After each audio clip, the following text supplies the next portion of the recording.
I see all art as a reflection of reality, and it's from each artist's perspective, trying to put it as close to how they see their environment as they can. It's also a matter of really having a positive impact on my community, my direct surroundings.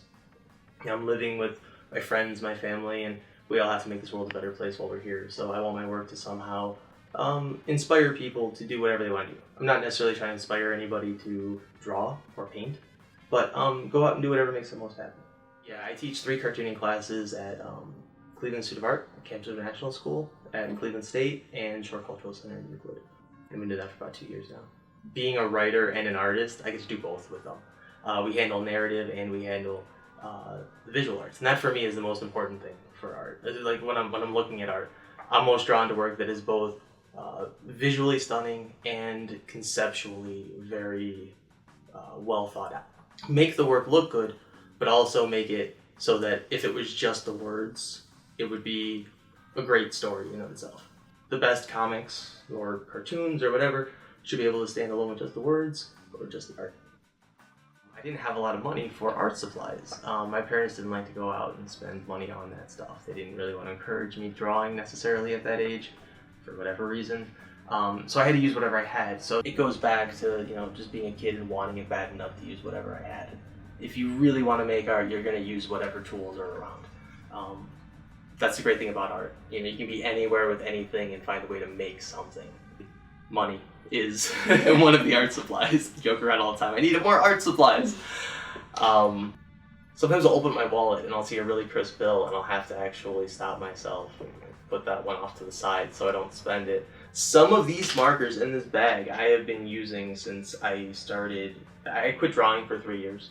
So some of these Sharpies I've been using since I went back to drawing.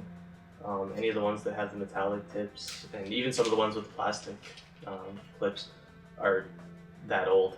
Prismacolors dry out a little bit faster, but especially because I'm doing so little at a time on these, like it's literally the tiniest amount of ink at any given time. But I've used some of these for hundreds and hundreds of drawings, and I've done probably close to 100 funny money bills so far, between 50 and 100, somewhere between there, and I've only thrown out maybe 3 or 4 Sharpies total, not even for each color, but just total. They last a really long time. Wow. Honestly, I'm sure nobody in the government wants me to say this, but it's perfect for drawing on. But it's this amazing high quality paper, and the printing quality is just phenomenal, and yeah, it's kind of perfect for it. It's a collaboration, because all of these pieces are beautiful prints before I get them.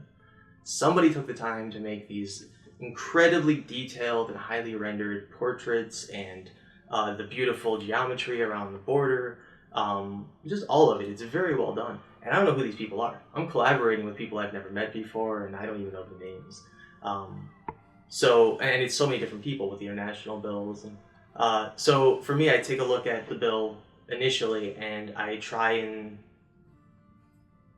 figure out what I want to keep and where I have room to do what I want to do, and it's a reactionary process from there. Taking a look at what's already there and how I can make it better, hopefully, in the process. It started off as political activism. I was upset about the economy at the time. It was 2008, and I was angry. I was drawing Joker faces on the bills for no particular reason, just as something to kind of upset them, I think. And it's evolved past that. Now it's about taking something that causes people so much frustration and anxiety and putting honestly a big red clown nose on it. That's why they're clowns. That's why they got the big red clown nose. It's like taking your problems and laughing at them. Being able to hang these bills up and remember that life's not that serious. There's going to be a tomorrow. You're going to wake up. Everything's going to be fine, and things are going to work out.